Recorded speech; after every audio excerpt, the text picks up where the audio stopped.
How to clear all memories on Snapchat. So let's begin. First, make sure that you are connected with the internet, and once connected with the internet, you need to open up your Snapchat application. From here, you need to click on the pictures icon. From here, you need to scroll down below and long press your one image in memory. From after the long press, you need to click on select all,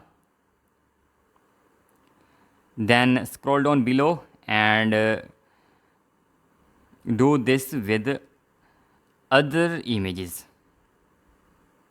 Then click on select all. After clicking all, you need to click on hide,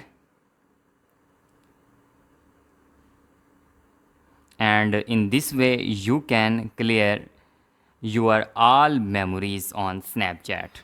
I hope you enjoy this video, and if you do, please like the video, subscribe to our channel, and don't forget to press the bell icon.